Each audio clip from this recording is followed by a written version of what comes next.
पराशरी मोक्ष मार्ग प्रकाशक ग्रंथ से 7वां अधिकार पर स्वाध्याय चाली रहे से धर्म बुद्धि थी धर्म धारक व्यवहाराभासी मिथ्या दृष्टि निजरा तत्व संबंधी अयथार्थता से एना पर चर्चा चाली रही है। पेज नंबर 234 पंडित जी ने समझावता कहे से कि जे अनशन आदि जे तप से बाह्य तप से ये आजीव आचरण तो करे से अर्थात तो आहार आदि नु त्याग करे से अनशन अवमदर्य वृत्ति परिसंख्यान रस परित्याग कायोत्सर्ग અને વ્યક્તિ વ્યક્તિ શું છે સંયાસન વિભક્ત સંયાસન એ 6 પ્રકારના જે બાહ્ય તપ કયા છે અંતરંગ તપની ચર્ચા આગળ આવશે। આ પ્રકારે જે બાહ્યમાં આહાર આદિનો ત્યાગ કરે છે તો એનાથી નિજરા થતી નથી। નિજરા શાનાથી થાય છે કે જો શુદ્ધોપયોગને વધારે તો નિજરા થાય છે। અનશન આદि એમાં હેતુ બનાવે તો નિજરા થાય છે પણ એમાં નિજરા તો શુદ્ધોપયોગથી થાય છે અને અનશન આદि પર નિજરાનો ઉપચાર આવે છે। આખી પરિસ્થિતિ આમ છે પણ કોઈ આહાર આદि તરસ આદि ભૂખ આદि આહાર આદि ન લઈને ભૂખ આદि સહન કરે तो कई नाथी निजरा थती नहीं। अहींया एम कहे छे तो तर्क एक प्रश्न है, 2-4 प्रश्न थई गया है, 2-5 मिनिट में लई लीए छे। तर्क प्रश्न करे छे कि तरस आदि जे सहन करे छे तिर्यंच आदि एने तमे निजरा न कहो तो न कहो, परंतु जे बुद्धिपूर्वक धर्म बुद्धि थी कि जेना घरे घणुं अनाज छे कोठार भरेला छे छतां पण आहार आदि न ले एनो त्याग करे एने कोई मजबूरी नहीं तो एने तो निजरा कहो। पंडित जी जबरदस्त एनो न्याय आपे छे कि उपवास आदि करे भले धर्म बुद्धि थी करे आहार आदि छोड़े परंतु परिणाम तो शुभ अशुभ के शुद्धपणे परिणामो ख्याल आ एक वाक्य कही थी कि कोई उपवास आदि करे छे तो एमां कोईकने संक्लिष्टता पण जोवा मळे छे, कोईकने विशुद्धि पण स्वभावी जोवा मळे छे अने कोई भेदज्ञान करी अने शुद्धोपयोग पण करे छे। तो उपवास करवाथी जे प्रमाणे परिणाम परिणामो ए प्रमाणे परिणामो तो एवो कोई नियम तो बन्यो नहीं कि उपवास कर्या एटले वितरागता ज थई।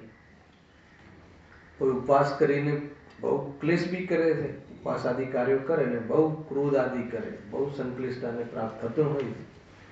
घणा लोको आग्रहमां कोई आवेशमां आवीने तप व्रत आदि लई ले तप करी ले कि भाई 10 उपवास करी, परंतु घरमां अमुक कार्यों पोते रोज करता होय ए बराबर थता न जाणे तो केवो क्लेश करे है ने। खरेखर उपवास आदि शुं काम कर्या अरे भोजन जेवी प्रक्रिया के जे लोकमां जे मुख्य गणाय छे एने पण ज्यारे हूँ छोड़ू छूं तो पछी स्वरूपमां जवा माटे ज होय ने संक्लेशता करे छे। कोई उपवास आदि करीने तत्व विचार पण करे छे शुभभाव भी करे छे, कोई तत्व विचार करी अने शुद्धोपयोग रूप वितराग परिणाम पण करे छे। तो अहींया कोई उपवास आदि तो कोई निजरानुं कारण ठर्युं नहीं केम के कोई पुण्य बंधने पामे छे कोई पाप बंधने पामे छे ने कोई अबंधने पामे छे એટલે એવો કોઈ નિયમ બન્યો નહીં એમ અહીંયા કહે છે। તો પછી और एक प्रश्न કે તત્વાર સૂત્રમાં તો કહ્યું છે ને તપસ્યા નિજરા તપથી નિજરા થાય છે। પંડિતજી યાદ કરાવે છે કે તપથી નિજરા કહ્યું છે પણ તપ કોને કહ્યું છે? ઈચ્છા નિરોધો તપ। એમાં ઈચ્છાનો અભાવ થાય તો વાસ્તવિક તપ કહેવાય છે। मात्र कोई बाह्यमां कोई शुभ क्रियाने रोकीने अशुभ क्रियाने रोकीने के अशुभ भावोने रोकीने निजरा थाय छे एम नथी। पंडित जी एनो विस्तार करता कहे छे कि शुभ अशुभ इच्छा मळता जे उपयोग शुद्ध थाय छे હે ને? ઈચ્છા મટતા શું થાય છે? ઉપયોગ શુદ્ધ થાય. કઈ ઈચ્છાઓ મટે છે? શુભ અશુભ બંને. એ મટતા જ્યારે શુદ્ધ ઉપયોગ થાય છે ત્યારે નિદ્રા થાય છે. તો તત્ પ્રશ્ન કરે છે કે આહાર આદિની જે અશુભ ઈચ્છાઓ છે અને એને એ દૂર થતા તો તપ થાય છે, બરાબર ને? આહાર આદિનો ત્યાગ કરી દઈએ, એની ઈચ્છાનો બી ત્યાગ કરી દઈએ, ચલો ખાલી આહાર નહીં, પણ જે ઉપવાસ આદિની શુભ ક્રિયા છે, પ્રાયશ્ચિત આદિના જે શુભ કાર્ય છે, એની તો ઈચ્છા કરે કે નહીં કરે? તો બહુ સુંદર જવાબ આપે છે. અહીંયા સુધી પત્યું હતું, આનો ઉત્તર આપ્યો હતો. શું ઉત્તર હતો ખબર છે? કે જ્ઞાનીને ઉપવાસ આદિની ઈચ્છા નથી. પહેલી લીટી એમ લખ્યું છે, એમ લખ્યું ને, પણ અલ્પ વિરામ. ઉપવાસ આદિની ઈચ્છા નથી એટલે શું? કે ઉપવાસ આદિમાં ઉપવાસ આદિનું પ્રયોજન નથી એમ કહે છે. મૂળ તો પ્રયોજન શુદ્ધોપયોગનું છે. અગર કોઈ આહાર આદિનો ત્યાગ કરી અને શિથિલતાનો અને પ્રમાદનો ત્યાગ કરી, સાંભળજો, શિથિલતાનો ત્યાગ કરી અને શુદ્ધોપયોગનું કાર્ય બને તો આહાર આદિનો પણ ત્યાગ કરે છે, ખબર?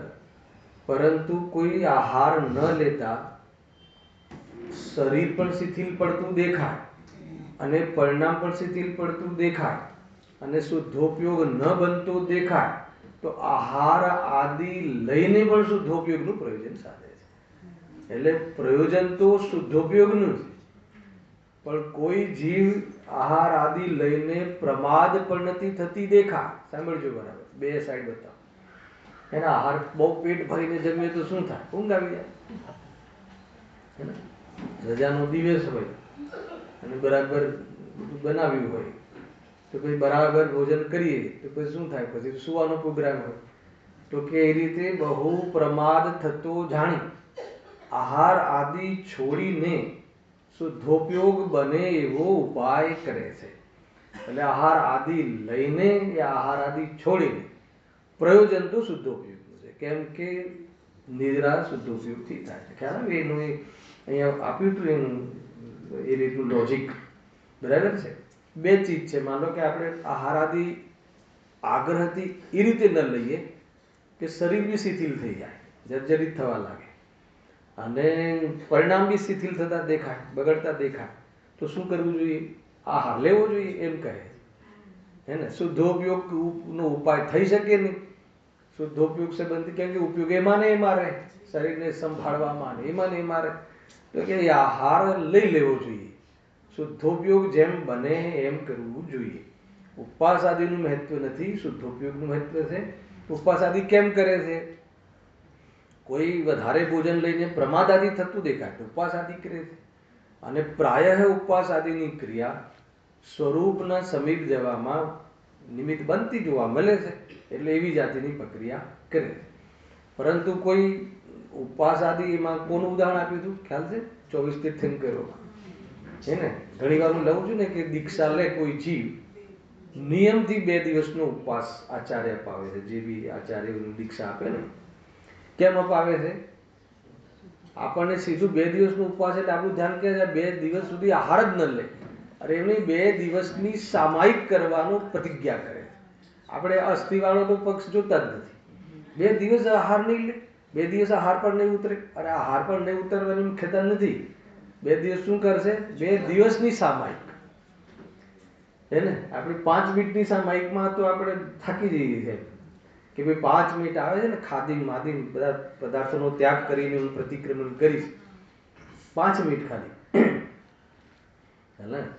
તો અહીંયા કહે છે કે 2 દિવસ સુધી બહુ એને વિતરાગી જીવો છે, પરંતુ ત્રીજી ચોકડી તોડી નથી શક્યા.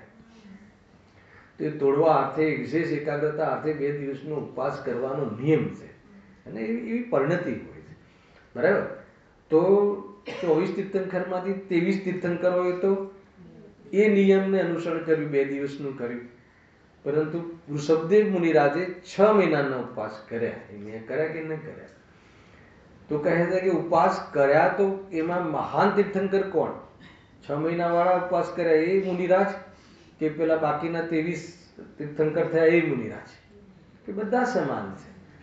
કેમ કે બધાએ આમને પણ પોતાના પરિણામ જોઈને શુદ્ધોપયોગનો જ ઉપાય કર્યો. લખ્યું છે જુઓ, ત્યાંથી આપણે વાંચીએ. જો ઉપવાસ આદિથી જ સિદ્ધિ થાય, કોની? નિજરાની, તો શ્રી અજીતનાથ આદિ 23 તીર્થંકરો દીક્ષા લઈને 2 ઉપવાસ જ કેમ ધારણ કરે? તેમની તો શક્તિ પણ ઘણી હતી. તીર્થંકરનું દ્રવ્ય હતું એટલે વૃષભ નારદ સહનન પણ એવું પણ નથી કે સહન ન કરી શકે. પરંતુ જેવા પરિણામ થયા, આવ્યો આહારનું પરિણામ, તો એને નિપટીને શુદ્ધોપયોગ હે ને તેમાં બાહ્ય સાધન વડે એક વિતરાગ શુદ્ધોપયોગનો જ અભ્યાસ કરે. આપણને જ્યારે મુનિરાજ આહાર પર ઉતરે તો આહાર કરતા દેખાય છે, આહારમાં ન ઉતરે તો તપ કરતા દેખાય છે. અહીંયા કહે છે કે બંને પ્રકારે પણ જીવ શુદ્ધોપયોગને જ સાધે છે, એમ અહીંયા કહે છે. મૂળ વાત એ જ હતી.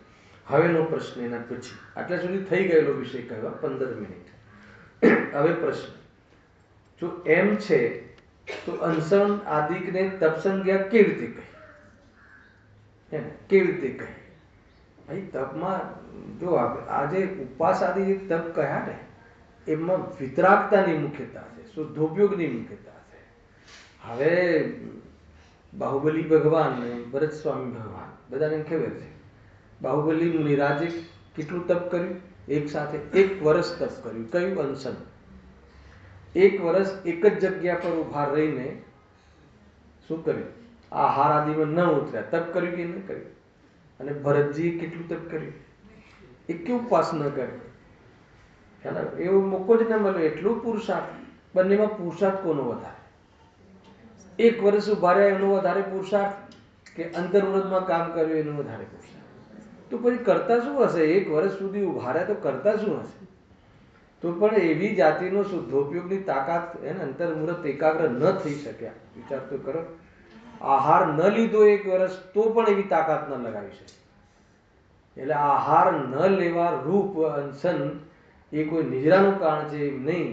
ભરતજીએ અંતર્મુહૂર્તમાં સંપૂર્ણ કર્મોની નિજરા કરીને પૂરી બધું 6ઠું 7મું પછી આગળ શ્રેણીને બધી જ વસ્તુ આવે તો ક્રમથી, એમાં કોઈ એકાદ કોઈ જમ્પિંગ ના હોય એમાં કે ડાયરેક્ટ પછી જતા રહે નહીં. બધું ક્રમથી જ બધું જ થાય છે. અંતર્મુહૂર્તમાં યથાયોગ્ય અંતર્મુહૂર્ત એને આપણે વિચારી ના શકીએ. જો એમ છે તો અંશદ આદિકને તપ સંજ્ઞા કેવી રીતે કહી? કેવી રીતે કહી? જો એને બાહ્ય તપ કહ્યા છે. બાહ્ય તપ, આ બાહ્યનો અર્થ કરે છે. હવે બાહ્યનો અર્થ એ છે કે બહાર બીજાઓને દેખાય છે કે આ તપસ્વી છે. એટલે મેં પેલા ઉદાહરણ આપ્યું. આપણે તપસ્વી કોણ દેખાય? બાહુબલી કે ભરતજી? હે ને? બાહ્ય દેખાય, એ તપ બાહ્ય દેખાય છે એટલે એને બાહ્ય તપ કહ્યા છે. પણ સાંભળો, આ તપસ્વી છે એવું દેખાય, બીજાઓને દેખાય, પણ પોતે તેઓ જેવો અંતરંગ પરિણામ થશે તેવું જ ફળ પામશે. અંદરમાં વિતરાગતા નહીં વધે તો ફળની પ્રાપ્તિ નહીં થાય. કારણ કે પરિણામ વિનાની શરીરની ક્રિયા ફળદાતા નથી. પરિણામથી શૂન્ય ક્રિયા કરે. પરિણામ કયું? અહીંયા વિતરાગ પરિણામ હોય નહીં. ઉપવાસ આદિ કરે, અરે ઉપવાસ આદિ કરીને ઘણીવાર વિશુદ્ધિ બી ના હોય તો પુણ્યનો બંધ પણ થતો નથી. ક્રિયા પુણ્યની છે અને પુણ્ય પરિણામ એના નિમિત્ત બને છે. અને એ કાલમાં વિશુદ્ધિ કરે, શુદ્ધોપયોગ કરે તો વિતરાગતા થાય છે, નિજરા થાય છે. બાકી નિજરા થતી નથી. મતલબ ઉપવાસ આદિ કરીને કોઈ પરિણામ જ નહીં. બસ આજે ખાવાનું નથી, આજે આ કરવાનું નથી. લોકોને એને બાહ્ય તપ, હા, જે અંતરંગમાં રમણીયતાનો ઉપાય કરે છે એને બાહ્યમાં આવી જાતિની ક્રિયા જોવા મળે છે. તો આને બાહ્ય ક્રિયાઓ તો કરી, પણ અંતરંગના તપની કોઈ પણ ધ્યાન ગયું નહીં, એનું ભાવ ભાષણ પણ એને નથી. એમ અહીંયા કહે છે. જુઓ, હવે આ બહુ જબરજસ્ત પ્રશ્ન છે. પ્રશ્ન સમજવામાં બી તાકાત લગાવજો તમે. કે શાસ્ત્રમાં તો અકામ નિજરા કહી છે. પ્રશ્ન છે ત્યાં ઈચ્છા વિના ભૂખ તૃષાદિ સહન કરતા નિજરા થાય છે, તો ઉપવાસ આદિ વડે કષ્ટ સહેતા નિજરા કેમ ન થાય? પ્રશ્ન ખ્યાલ આવ્યો? નહીં આવી હોય ખ્યાલ. પહેલા અકામ નિજરાનો થોડો ખુલાસો કરીએ. અહીંયા જે અકામ નિજરા કહી છે, અહીંયા કામનો એક અર્થ થાય છે ઈચ્છા. અકામ નિજરા એટલે ઈચ્છા રહિત થાય, એને નિજરા થાય છે. હવે અહીંયા એ કહે છે કે ત્યાં ઈચ્છા વિના ભૂખ તૃષાથી સહન કરે એટલે ત્યાગની ઈચ્છા ન હોય અને ત્યાગ થાય. એ અકામ નિદ્રા. સાંભળજો, અહીંયા સમજવું પડશે. ત્યાગની ઈચ્છા તો નથી પણ ત્યાગ કરે છે, એવો પણ એક પ્રસંગ ઉત્પન્ન થાય છે. આજે ભવનવાસી આદિ દેવ છે, અસુર દેવ છે, એ જે દેવગતિને પ્રાપ્ત થાય છે એનું કારણ કોણ છે ખબર છે? અકામ નિદ્રા.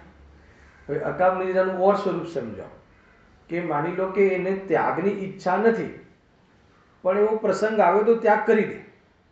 ખ્યાલ આવ્યો? કેવી રીતે? માની લો કે કોઈ અષ્ટમી, ચૌદસ આદિના અથવા અષ્ટાનિકાના દિવસો ચાલે છે અને ઘણી વાર એવું બને કે આપણે હરોજ કોઈ વસ્તુનો ત્યાગ ના હોય, આઠમ ચૌદસનો ત્યાગ હોય, બાકીના દિવસમાં કોઈ હરી લેવાનો આપણે ઈચ્છા હોય તો મીઠાઈ લેતા હોઈએ, બરાબર. પરંતુ કોઈના ઘરે જઈએ, હર્ષદભાઈ જેવા વ્યક્તિના ઘરે જઈએ તો એમને ત્યાં બરાબર પંચુલ પડાતું હોય તો આપણે શું કહીએ કે નહીં, મારે લેવાની તો ઈચ્છા છે પણ તમારા ઘરે ન બનતું હોય તો નહીં જ બનાવતા, મારા માટે કરીને નહીં જ બનાવતા, એવું કહીએ છીએ કે નહીં? ક્યાંક આપણે લોકો બહારગામ જઈએ પણ સામે કોઈ વ્રતી હોય એના ઘરમાં તો એ આપણે કદાચ લેતા હોઈએ, આપણે કોઈ હરી લેતા હોઈએ કે મીઠાઈ લેતા હોઈએ, આપણે એને શું કહીએ, નહીં તમારા ઘરમાં જે રીતે શુદ્ધિ ચાલતી હોય મારા માટે કરીને એમાં કમી નહીં લાવતા. અચ્છા, મને બતાવો કે મને એ મીઠાઈના સેવન કરવાની ઈચ્છાનો ત્યાગ છે કે સેવન કરવાની ઈચ્છા છે? ઈચ્છા છે પણ ત્યાગ થયો કે ના થયો? હે ને? મજબૂરીથી થયો અથવા ત્યાગ થયો અથવા ત્યાગ કરવાની ઈચ્છા થઈ ગઈ, નહીં હું પણ નહીં લઈશ, તો એવી રીતે જે ત્યાગ થાય છે એને અકામ નિદ્રા કહે છે. હલા, ત્યાગ તો થયો કે ના થયો એનો, પણ એ રીતે ત્યાગ થયો. માન લો કે આપણે ઓફિસથી આવી રહ્યા છીએ હર્ષદ, અને ચોવિહાર છે, ટ્રાફિક આવી ગયું અને ચોવિહાર પડી ગયો, બરાબર છે. તો ચોવિહાર પડી ગયો તો આપણે શું કરીએ? બતાવો, ભોજન કરવાનું એ વખતે ઈચ્છાનો ત્યાગ છે, પણ ત્યાગ થયો કે ના થયો? ત્યાગ થયો ને, પણ ત્યાગમાં પણ મનતા હોવી જોઈએ. કેવી રીતે? કંઈ વાંધો નહીં, સમય થઈ ગયો છે તો એના સ્વકાલમાં નહીં આવવાનું હોય ભોજન, એમ કરીને આપણે આપણી મન વાળીને પણ ઈચ્છાનો ત્યાગ કરીએ છીએ. તો આવી પ્રકારના ભાવોથી અકામ નિદ્રા થાય અને એના બંધના ફળમાં ભવનવાસી આદિ અસુર આદિ દેવોની દેવગતિને પ્રાપ્ત થાય છે. વૈમાનિક દેવની પ્રાપ્તિ નથી થતી. આ અકામ નિદ્રાનું સ્વરૂપ સમજમાં આવ્યું? એ રીતે બિઝનેસમાં પણ એવું છે. માનો કોઈ આપણે ઉઘરાણી ગયા અને પૈસા ન આપ્યા ને બોલા કહી દીધું કે નહીં મળે, તો આપણે શું કરીએ છીએ? નહીં હોય આપણા નસીબમાં, આપણા પુણ્યમાં નહીં હોય, ક્રમબદ્ધમાં નહીં હોય, તો એને પૈસા લેવાની ઈચ્છા મટી ગઈ છે, ત્યાગ કરી દીધો છે, ત્યાગ નથી કર્યો પણ અત્યારે એને કંઈ વાંધો નહીં, નહીં મળે. તો એ રીતે બને છે કે નથી બનતું?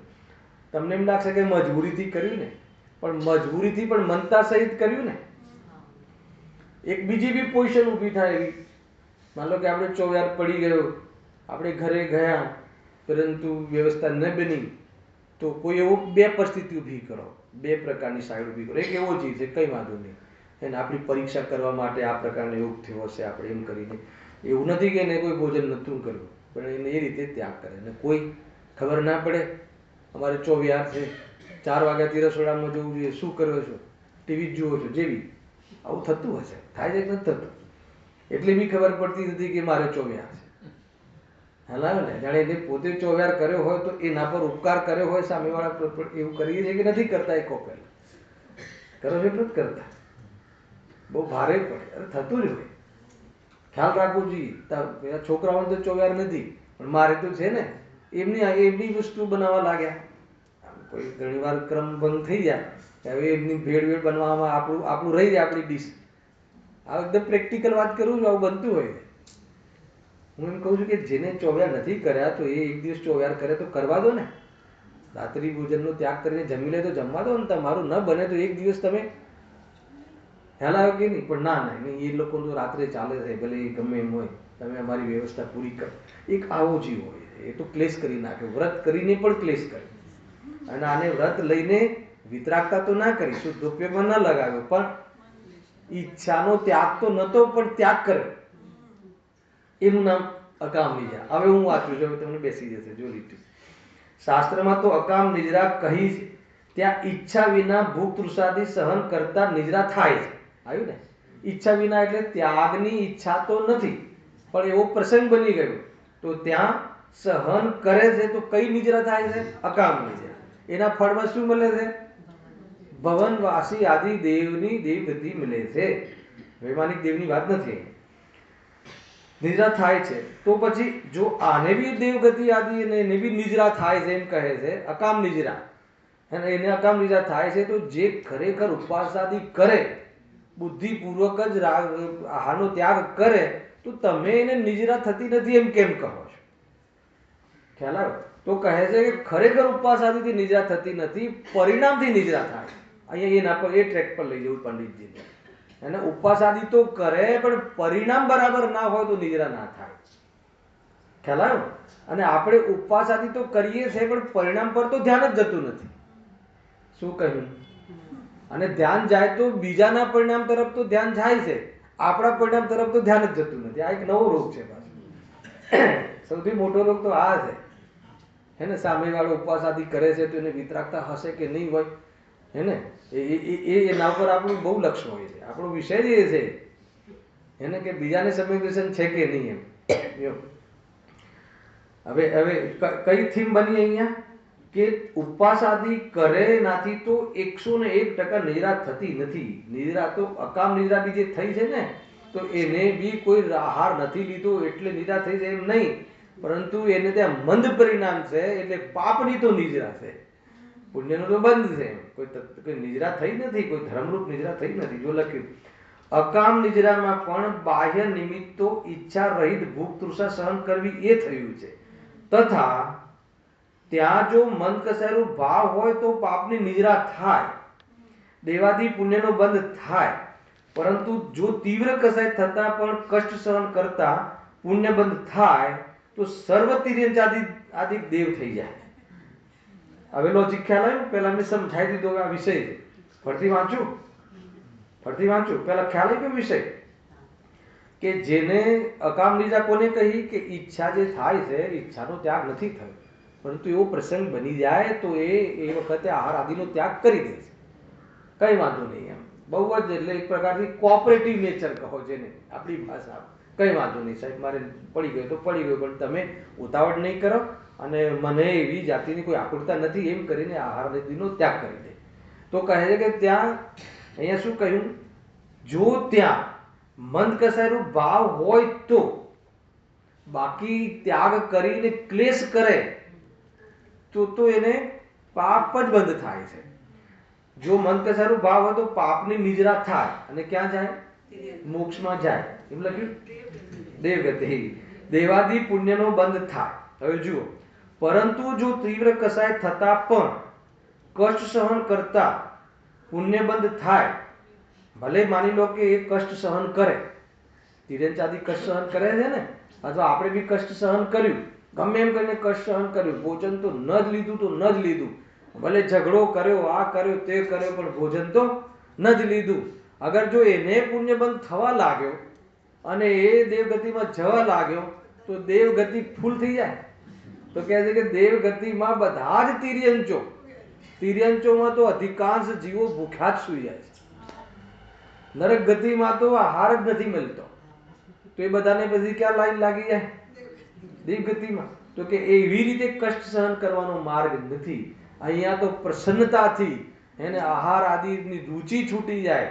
અને આજે આવી તો રુચિ છૂટવી જોઈએ. જ્ઞાન શક્તિ, વૈરાગ્ય શક્તિની મૈત્રી બહુ ચાલ્યું આજે. ચલાવ્યું કે નહીં? એમાં કીધું ને કે આત્માના જ્ઞાન શ્રદ્ધાની જ્ઞાન શક્તિ અને રાગની રુચિ અથવા રુચિપૂર્વક રાગદ્વેષનો ત્યાગ એ વૈરાગ્ય, તો એ વિતરાગતા. તો એ રીતે જ્ઞાન શક્તિ ને વૈરાગ શક્તિની મૈત્રી છે. ખ્યાલ આવે કે નહીં?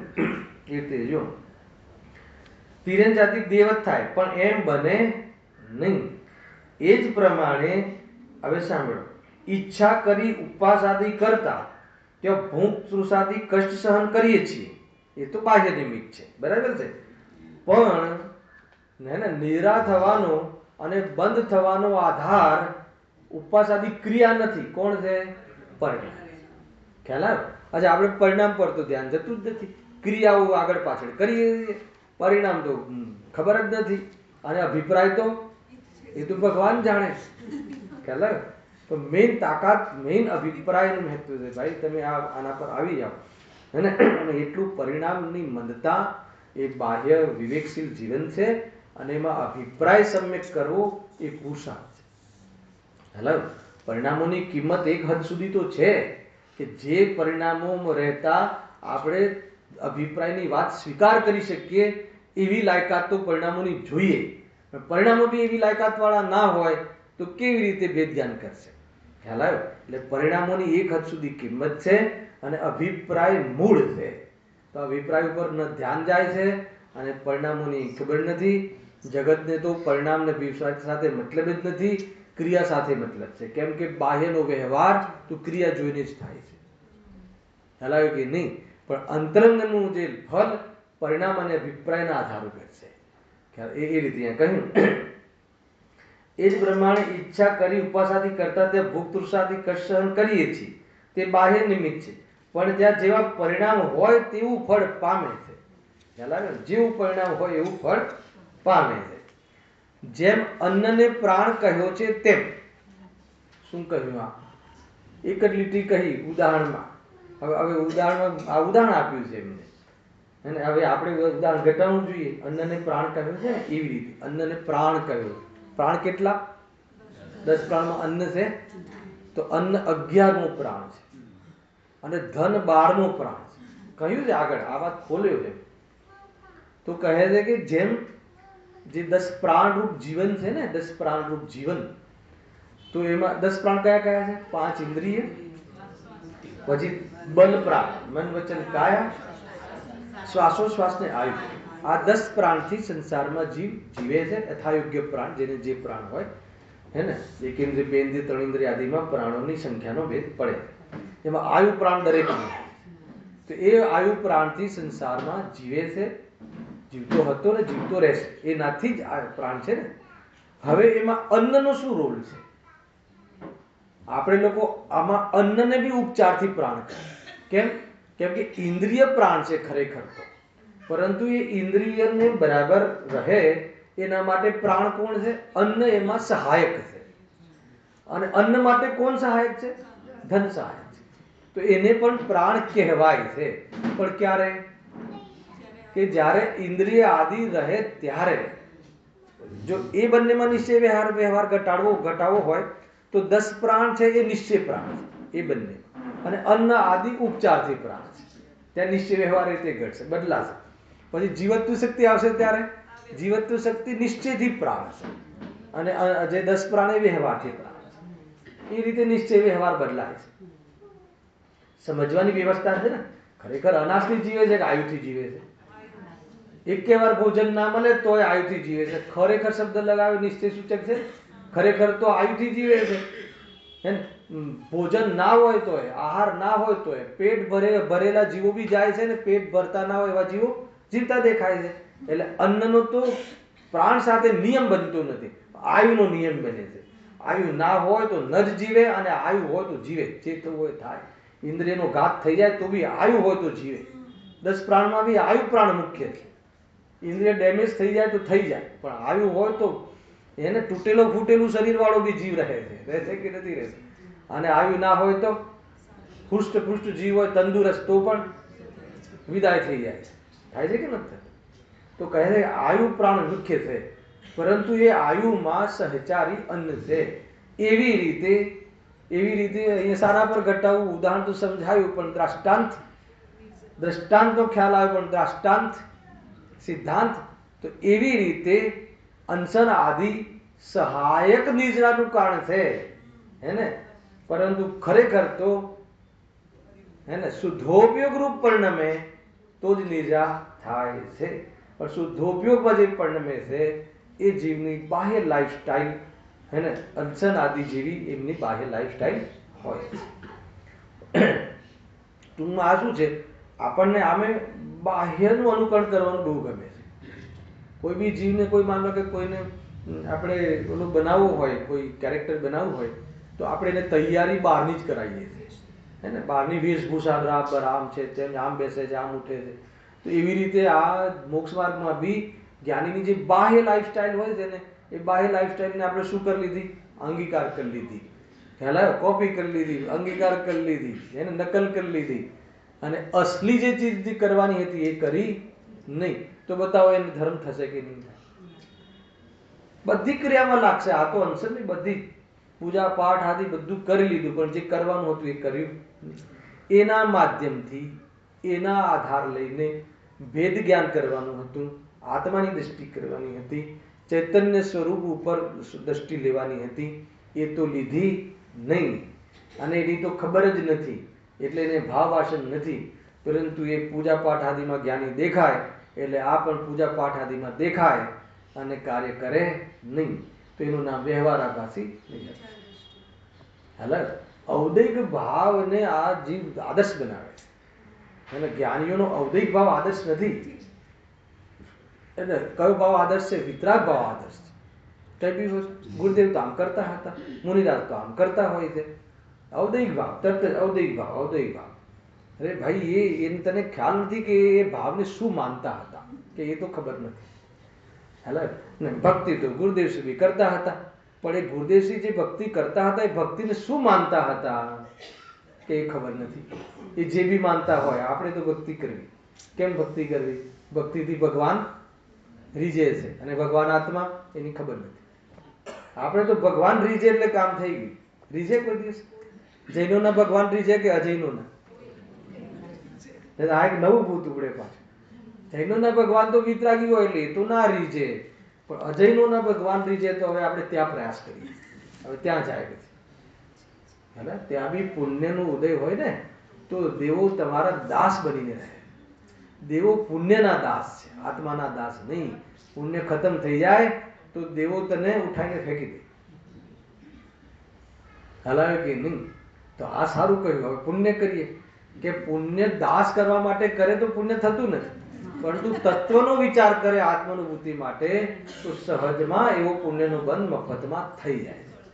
ત્યારે દેવો આવીને પડ્યા રહે છે ચરણોમાં. સાહેબ આમ હાથ જોડીને, સાહેબ કઈ કામ હતું કે એ રીતે છે. દેવોની વાત કરું છું, અહીંયાના નેતા બેતાની વાત નહીં. દેવો હાથ જોડીને ઉભા રહે છે. તરત જ ઇન્દ્રાસન ડોલે છે. ત્યાં ગમે ત્યારે ઇન્દ્રાસન ડોલે. સૌ ધર્મનું તરત જ આવી જાય. તીર્થંકરનો જીવ આવે એટલે ડોલે જ ત્યાં, હલી જાય કે કંઈક સમાચાર છે, મેસેજ છે, હેના, બસ જવાનું છે, ચલો, હેના, સેવા કરવા. એટલે ભાઈ આ તો, અને જ્ઞાનીઓને એની પડીએ નથી. દેવો દેવું પુણ્ય ના હોય તો ના હોય, અને હોય તો હોય, તો પાપ પુણ્યના કામ છે. આત્માને એની સાથે કોઈ મતલબ નથી. સમજમાં આવે છે આ વાત? સમજવા જેવી. એ તો કોઈ જી બધી એ બાજુ પુરુષાર્થ કરે, આ સારું કીધું, પુણ્યથી દેવો આવી જાય છે, ખરી તો હેલા કે નહીં? ભાઈ શાંતિ તો આત્માથી થાય. પુણ્ય હોય એની એનો નિષેધ નથી, હું એનો દુશ્મન નથી, પણ પુણ્યનો ઉદય હોય તો કોઈ શાંતિ એનાથી થતી નથી ને ભાઈ. શાંતિ તો વિતરાગ ભાવથી થાય છે.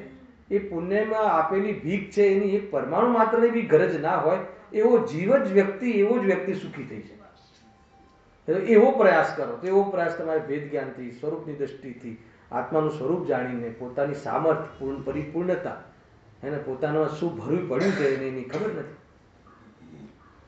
ખ્યાલ આવે કે હમણાં એક પોસ્ટ જોઈ હતી, એકચ્યુઅલી અહીંયાની વાત નથી પણ એમાં બી આ વાત હતી, 2-3 લીટીની છે. એમાં એવું હતું, એક વ્યક્તિ કહે છે, એક વ્યક્તિને પૂછે છે, બધાને સાંભળી જશે પણ કહી દઉં, કે તારી એક આંખ આપી દે તો 1 કરોડ રૂપિયા આપી દઉં. તો કે ના. તો કે તું 2 આંખ આપી દે તો 2 કરોડ. કે નહીં. ઠીક છે, હાથ પગ આપી દે તો 5 કરોડ. કે નહીં. પેલો કે હું બહુ દરિદ્ર છું, મને પૈસા આપો. તો કે એ ચીજોથી તો કે હું દરિદ્ર જ નથી. તો કે તું દરિદ્ર છે જ કે આ બધું એ 5 કરોડમાં પણ તું તારી વસ્તુ આપવા નથી માંગતો, એનો અર્થ કે તારી પાસે 5 કરોડની વસ્તુ છે, તું દરિદ્ર કઈ રીતે? એ મનોવિજ્ઞાન હતું. ખ્યાલ આવે કે નહીં? આ રીતે છે. તો આપણી પાસે તો આપણને તો આની જરૂર જ નથી, પુણ્યના વૈભવની જરૂર જ નથી સુખી થવા માટે. એનાથી મોટો એને અમીર કોણ હોઈ શકે?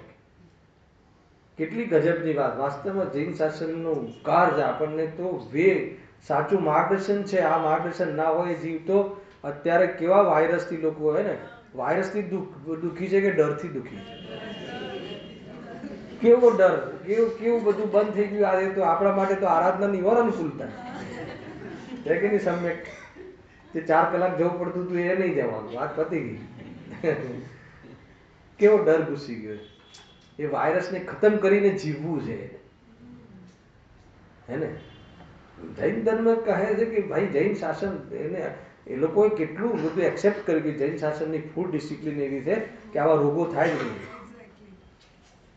યદ્યપિ આપણે કોઈ રોગ ન થાય એ માટે કોઈ આપણી ડિસિપ્લિન નથી. આપણને તો આસક્તિ ઘટાડવાની મુખ્યતા છે, સ્વરૂપમાં જવાની મુખ્યતા છે. કોઈ કહે રોગ ન થાય એટલે આપણે આ એપ્લાય કરીએ તો કે પાપી જ છે, એ તો શરીર માટે જ કરે છે.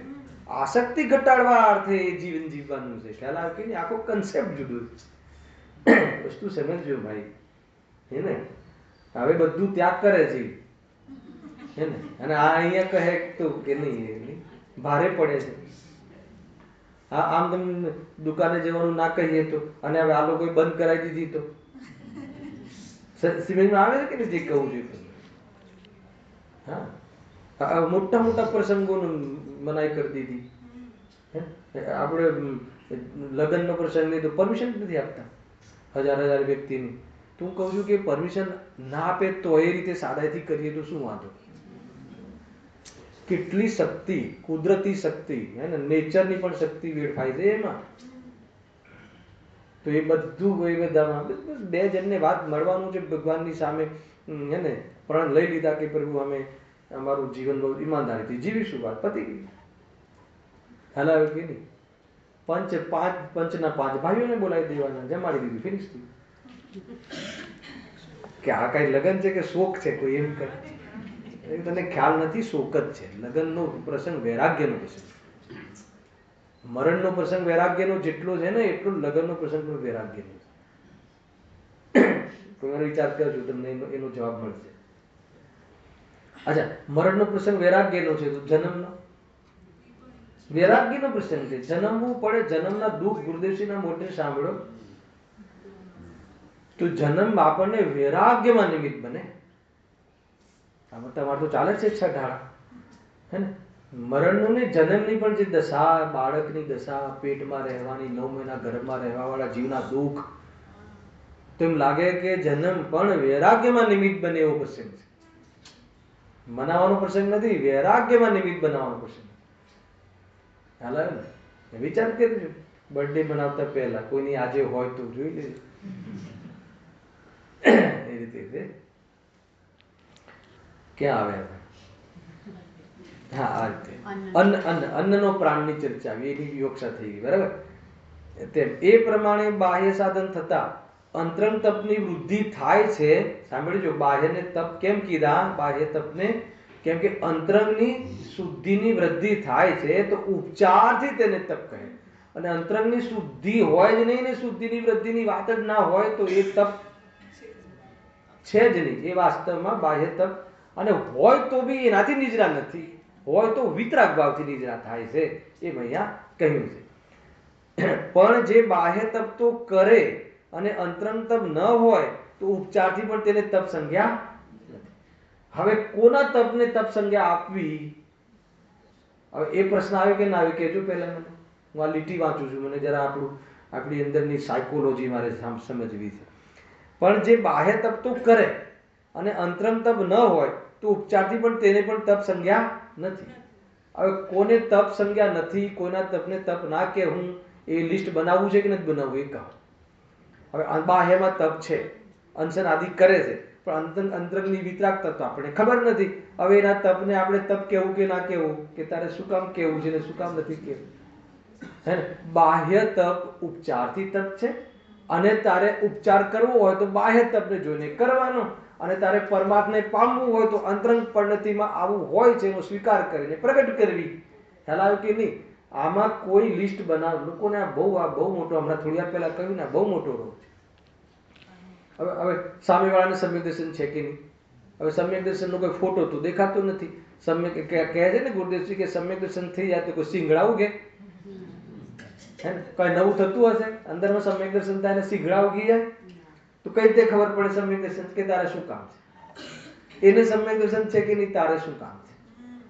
એની બાહ્ય ક્રિયા, અનિતિ, અન્યાય, પક્ષનો ત્યાગ છે, એ બધું છે, આ બધું છે, તો એને પછી અંદર ના હોય તો, કે ના હોય તો એને તકલીફ, તને તકલીફ નથી.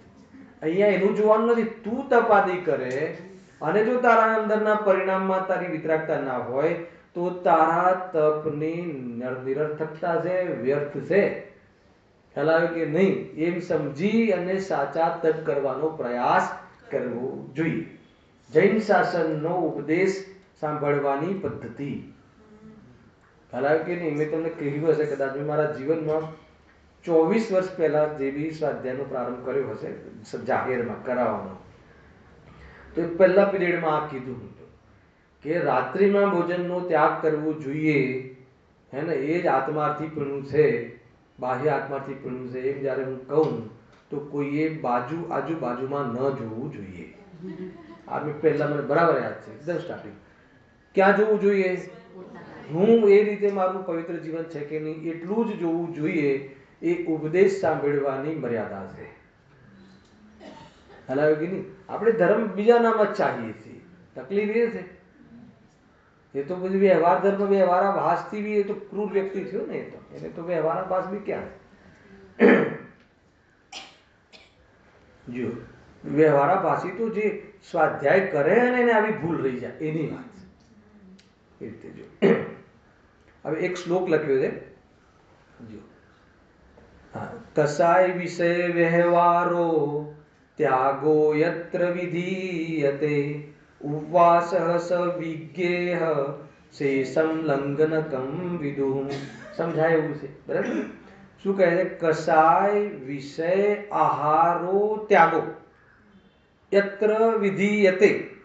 યત્ર એટલે ત્યાં જ્યારે, આહાર પછી બીજું શું? કસાય વિષય અને આહાર ત્રણ લીધું. કસાય વિષય અને આહાર ત્રણેયનો ત્યાગ કરવામાં આવે તો શ્રી ગુરુ વિદુહ એટલે શ્રી ગુરુ એને શું કહે છે, હે ને? તો એને ઉપવાસ જાણવા. અને જો એનો ત્યાગ કર્યા વગર ઉપવાસ કરે તો શ્રી ગુરુ એને શું કહે છે? લાંઘન કહે છે. લાંઘન કહે છે. લાંઘન ખ્યાલ છે? લાંઘન, આ લાંઘન ગુજરાતી શબ્દ છે, હિન્દી ભાષામાં બી ચાલે છે. લાંઘન એને કહે છે કે આહાર છોડી દેવો બીમારીમાં, એને લાંઘન કહે છે. પહેલા આ ડોક્ટર તો હતા નહીં, એલોપેથિક તો વૈદ્ય હતા, તો પહેલા ટાઇફોઇડ થાય ને તો 21 દિવસ આહાર નહીં લેવાનો એ આપણને નિયમ કરાવતા. પછી 22મા દિવસે આવીને એ જ આપણને આહારનો પ્રારંભ એકદમ દાળનું પાણી શરબતને એ ટાઈપનો પ્રારંભ કરે. તો એ વખતે એવા શબ્દો બોલાવતા કે 21 લાંઘન થઈ ગઈ અને 21 લાંઘન કરી. લાંઘન શબ્દ છે એના માટે કે આહાર ન લેવો એનું નામ લાંઘન. હવે એના આહાર ન લેવા પાછળનો ઉદ્દેશ કે બી બીમાર છું, આજે મારે લાંઘન છે. લાંઘન છે એટલે આજે આહાર નથી લેવો, કેમ કે પેટમાં દુખે છે, તો એને લાંઘન કહે છે. તો કે એ અગર જો આહારના ત્યાગ પાછળ માત્ર આહારનો ત્યાગ હોય પણ વિષય અને કષાય તમે લીધું ને, કષાય વિષય, હે ને? આ વિષય કેમ લીધું? આહારનો ત્યાગ તો કરે, સાંભળજો, પણ બાકીની ઇન્દ્રિયના વિષયો તો ખૂબ કરે.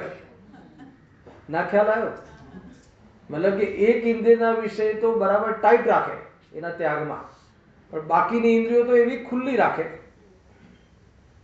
સમજણ પડે ને શું કહું છે? ભોજન તો ન કરે પણ 6 કલાક ટીવી જોવે. ચક્ષુ ઇન્દ્રિયની તો બરાબર ખુલીને એમાં રહે. એટલે કહે છે કે વિષયનો પણ ત્યાગ હોવો જોઈએ. 5 ઇન્દ્રિયના વિષયનો ત્યાગ હોવો જોઈએ. અને 5 ઇન્દ્રિયના વિષયનો તો ત્યાગ કરે પણ ક્લેશ બહુ કરે, એટલે કસાયનો ત્યાગ ન કરે તો એ ઉપવાસ આદિ જે પણ બાહ્ય ક્રિયાઓ છે એ ધાર્મિક કહેવાતી નથી, ધાર્મિક સંજ્ઞા નામ પામતી નથી. તો શું કરવું? એ લખ્યું છે નીચે, શું કરવું? તો હવે આપણે અહીંયા શું લખ્યું છે? તો ઠીક છે, તો હવે આપણે ઉપવાસ છેલ્લે એની જાત બતાવી ચંદ્રકાંત, ઠીક છે ને, હવે જયારે લાંઘન જ કેવું છે તો પછી ઉપવાસ નહીં કરીએ. આ લખ્યું છે, જો અહીં કોઈ કહે કે જો એમ છે તો અમે ઉપવાસ આદિ નહીં કરીએ, હે ને? માનો કે જે પૂજા પાઠ આદિ જે ક્રિયા છે, કઈ ક્રિયા છે ઋષભ? જડની ક્રિયા, શુભ ક્રિયા, જડની ક્રિયા. અને પૂજા પાઠ આદિનો ભાગ શુભ ભાગ. કયું તત્વ? આશ્રિત તત્વ. એનાથી શું થાય? બંધ થાય. એનાથી શું ના થાય? નિદ્રા ના થાય, સંભળ ના થાય. તો હવે શું કરવાનું? જરા બોલો ને, અહીંયા ફોર્મ્યુલા લગાવો. ઠીક છે, તો હવે અમે નહીં કરીએ, બરાબર? એમ કહ્યું છે. ખ્યાલ આવે ને? તો એ કયો આભાસ થઈ જશે? નિશ્ચય આભાસ ખ્યાલ આવે? તો આ છે ને, તો હવે આપણે નહીં કરવાનું, મંદિર નહીં આવવાનું. જયારે એનાથી ધર્મ જ થતો નથી તો મંદિર, અરે ભાઈ મંદિર નહીં આવવાનું એ નથી કહેતા, સાંભળો, એ તો આવવાનું, એમાં ધર્મ નહીં માની લેવાનું. આ ગુરુદેવસિંહની દેન સૌથી પહેલા.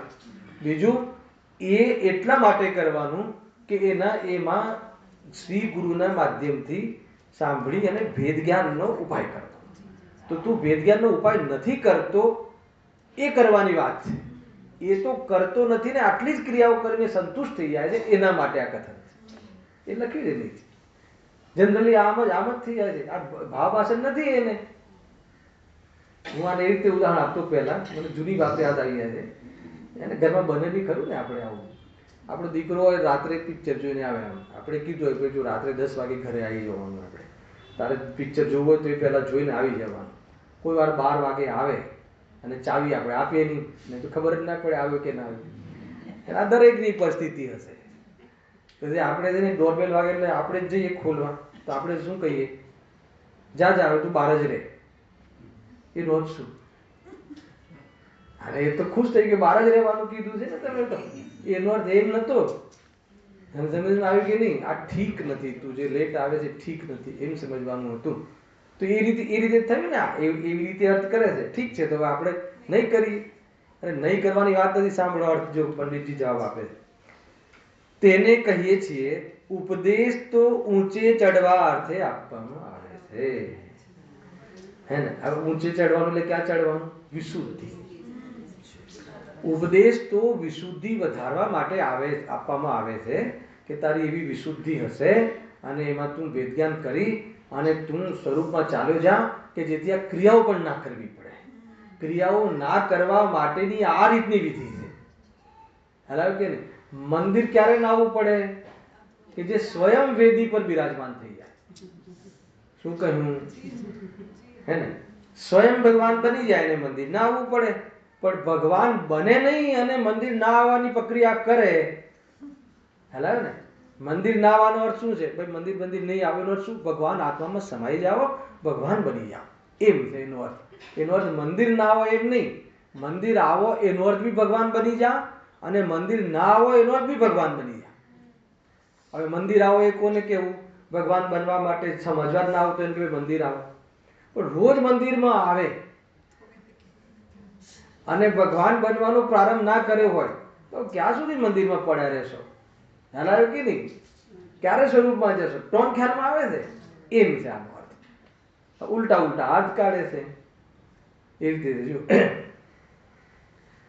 તેને કહીએ છીએ ઉપદેશ તો ઊંચે ચડવા અર્થે આપવામાં આવે છે, પરંતુ તું ઉલટો નીચો પડે તો ત્યાં અમે શું કરીએ? તું પુણ્ય ક્રિયાઓ છોડવાની વાત નથી. પુણ્ય ક્રિયાઓ શું કામ કરવાની હતી? શુદ્ધોપયોગ વધારવા માટે કરવાની હતી. એનું ધ્યાન અપાવવા માટે અમે પુણ્ય ક્રિયાઓનો નિષેધ કર્યો. ત્યાં તો પુણ્ય ક્રિયાઓ છોડીને પાપની ક્રિયામાં લગાવવાનો અમારો ઉદ્દેશ નથી. પણ તું જો એમ કરે તો એ તો અમે જવાબદાર નથી. એ તો તારી જ જવાબદારી છે. બરાબર સમજવું, એ તારી જ જવાબદારી છે. પુણ્ય ક્રિયાઓ ખૂબ છોડો સાહેબ, પણ સામે શુદ્ધ ક્રિયાઓ વધવી જોઈએ.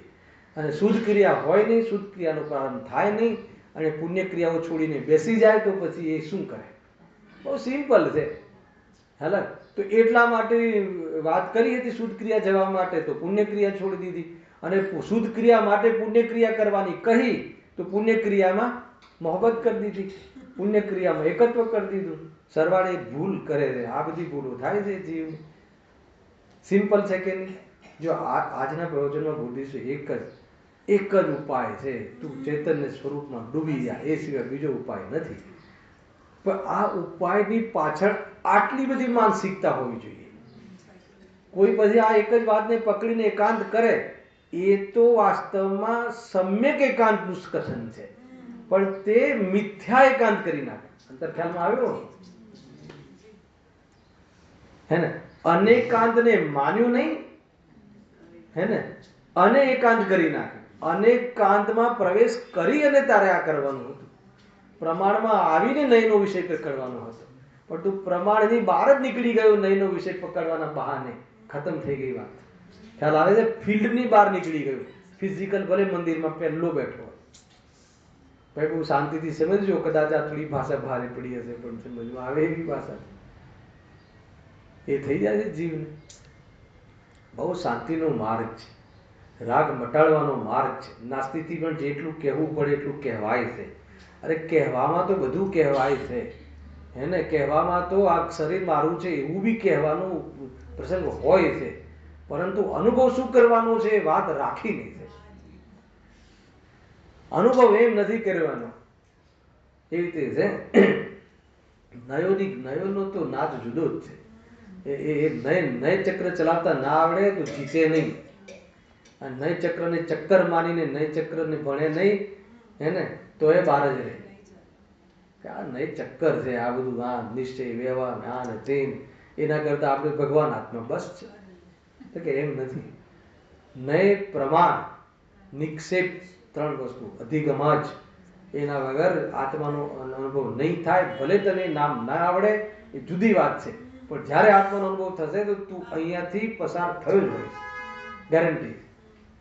ભાવાસનના રૂપથી.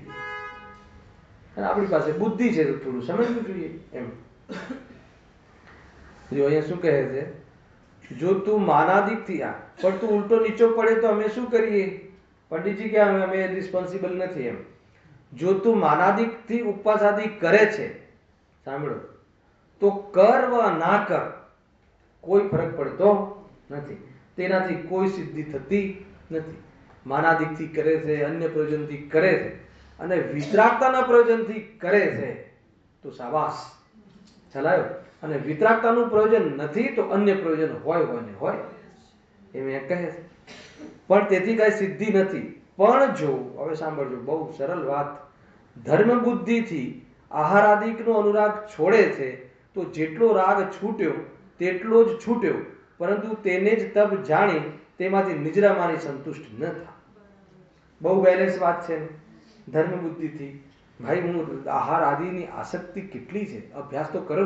એકવાર એના વગર પણ ચાલે છે એવી જાતિનું તમે અભ્યાસ તો રાખો, અને એનો રાગ ઘટે, એનો રાગ મંદ પડે, મંદ લઈ લો, મંદ પડે અને તત્વનો વિચાર કરવાની બુદ્ધિ એને તૈયાર થાય એવો તો પ્રસંગ લાવ. એના માટે તો એ બરાબર છે. પણ જો પાછો એમાં સંતુષ્ટ થઈ જાય, એ લખ્યું છે ને, પરંતુ જેને તપ જાણી અને એમાં સંતુષ્ટ થઈ જાય, નિજરા માનીને સંતુષ્ટ થઈ જાય, હે ને, તો કહે છે કે એના માટે નિષેધ કર્યો છે. સંતુષ્ટ ન થાય. સંતુષ્ટ ન થાય એટલે મેં મારું કામ બરાબર છે, હું બરાબર છું, ધાર્મિક છું. અચ્છા, ધર્મીના આધારે ધર્મ છે કે બાહ્ય ક્રિયાના આધાર પર ધર્મ છે? તો ધર્મીના આધાર પર તો ધર્મ કર્યો નહીં. ધર્મીને જોવાનું હતું એ જોયું નહીં. જેટલી બી ધાર્મિક અનુષ્ઠાન, શુભ અનુષ્ઠાન કરવામાં આવે છે, એક માત્ર આત્માને જોવાનો માહોલ તૈયાર કરવા માટે છે. આ મગજમાં રાખજો. અને આત્માને સ્વરૂપને જોવાનો માહોલ, સ્વરૂપમાં દ્રષ્ટિ કરવાનો માહોલ તૈયાર કરીને જો દ્રષ્ટિ કરવાનો પુરુષાર્થ કરે તો એ બધી જ ધાર્મિક ક્રિયાઓ પર ઉપચાર આવશે. શાનો ઉપચાર આવશે? નિજરાનો, સંવરનો, ધર્મનો ઉપચાર આવશે. પણ ક્યારે ઉપચાર આવે? ઉપચારથી પણ ક્યારે કહેવાય? કે જ્યારે યથાર્થતાની પ્રાપ્તિ થાય. યથાર્થની સામે ઉપચાર, નિશ્ચયની સામે વ્યવહાર છે. યથાર્થ શું? નિશ્ચય. ઉપચાર શું? વ્યવહાર. યથાર્થતા દ્રષ્ટિ કરે તો આ બાકીનો ઉપચાર બરાબર છે. જો હવે આગળ ઓર બાકીના 6 તપની વાત બહુ સરસ ચાલુ થાય છે. આપણે ખાલી એક પેરેગ્રાફ વાંચી લઈએ છીએ. આપણી પાસે 3-4 મિનિટ છે ને, એમાં 3-4 મિનિટ. પણ અંતરંગ તપોમાં પ્રાયશ્ચિત, વિનય, વૈયાવૃત્ય, સ્વાધ્યાય, ત્યાગ અને ધ્યાનરૂપ ક્રિયામાં બાહ્ય પ્રવર્તન છે તે તો બાહ્ય તપવત જ જાણવું. જેથી અનશન આદિ બાહ્ય ક્રિયા છે તેવી એ પણ બાહ્ય ક્રિયા છે. તેથી પ્રાયશ્ચિત આદિ બાહ્ય સાધન પણ અંતરંગ તપ નથી, પરંતુ એવું બાહ્ય પ્રવર્તન થતા જે અંતરંગ પરિણામોની સુખતા થાય છે તેનું નામ અંતરંગ તપ જાણવું. આ શું કામ લખવું પડ્યું? આનો બહુ વિસ્તાર આગળ આવવાનો છે કે તપ કેટલા પ્રકારના? 12 પ્રકારના. મૂળ તપ કેટલા પ્રકારના? 2 પ્રકારના. એક અંતરંગ અને એક બહિરંગ. અંતરંગ કેટલા પ્રકારના? 6. અને બહિરંગ 6. બહિરંગ કયા? જે હમણાં કથા કરીએ. કયા? અનશન, અમોદર્ય, રસ પરિત્યાગ, પછી વૃત્તિ પરિસંખ્યાન, કાયોત્સર્ગ અને વ્યક્તિ સંન્યાસન, બરાબર. એ બાહ્ય તપ છે. બાહ્ય તપ કેમ કહ્યા એને? કેમ કે એનો સંબંધ બાહ્ય ચીજોથી છે. બાહ્ય ચીજોનો અર્થાત તો સમજી લો કે ત્યાં પાપના ત્યાગની મુખ્યતા છે, બરાબર છે. ત્યાં કોઈ બાહ્યમાં જે પાપ પ્રવૃત્તિ છે એના ત્યાગની મુખ્યતા છે. એનો સંબંધ, એ તપનો સંબંધ બાહ્યથી નિવૃત્ત થવાની વાત છે. અને બાકી હવે આ અંતરંગ તપ કયા તો આ લખ્યા છે: પ્રાયશ્ચિત, વિનય, વૈયાવ્રત, સ્વાધ્યાય, ત્યાગ અને ધ્યાન. આ જે 6 તપ કયા છે એ તપની જે પ્રવૃત્તિ છે એ પેલા તપોની અપેક્ષા અંતરંગ તપ પ્રવૃત્તિ છે. ખ્યાલ? ચાલો કે પેલામાં જો અનશન, એ અનશનમાં શું હોય છે કે જે અનશનાદિ કાર્યોમાં જે પાપના નિમિત્તો છે, એને પાપના નિમિત્તોથી દૂર હટવા રૂપ બાહ્ય તપ અને સ્વભાવમાં નિમિત્ત બનવા વાળા જે હેતુ છે, નિમિત્ત છે, એની પાસે જવા વાળા પરિણામ, હે ને, અર્થાત તો પુણ્યમાં નિમિત્ત બનવા વાળા નિમિત્તો પાસે જવાની પ્રવૃત્તિ, એ અંતરંગ તપ છે. હવે માની લો કે પેલામાં તો બાહ્ય ચીજોથી છોડાવવાની વાત છે, બરાબર છે. અને આમાં શું થાય છે? એની અપેક્ષા અંતરંગ છે, બાકી આ પણ બાહ્ય છે, એમ કેવું છે આગળ જઈને. તો આમાં શું છે? જો પ્રાયશ્ચિત, તો પ્રાયશ્ચિતમાં બાહ્યની કોઈ જરૂરત પડતી નથી, એમાં અંતરંગ જલ્દ છે. પ્રાયશ્ચિત એટલે આપણે કોઈ ભાવ કર્યા હોય એના તરફની પ્રાયશ્ચિત કરવું, માફી માંગવી, કન્ફ્યુશન કરવું, તો એ અંતરંગની વાત છે. કોની અપેક્ષા એ? હા, પણ વિતરાગતાની અપેક્ષા આ પણ બાહ્ય છે. હવે આ પ્રાયશ્ચિતમાં અંદરમાં વિતરાગતા એ અંતરંગ તપ છે, અને બાહ્યમાં ભગવાનની સામે માફી માંગવી, કન્ફ્યુશન કરવું એ બાહ્ય પ્રવૃત્તિ છે. હવે એ રીતે આમાં આખું લેવાનું છે. એમાં કાલે આપણે ઘટાવીશું કે અંતરંગ કેવી રીતે છે અને ખરેખર બધા જ બાહ્ય કેવી રીતે છે.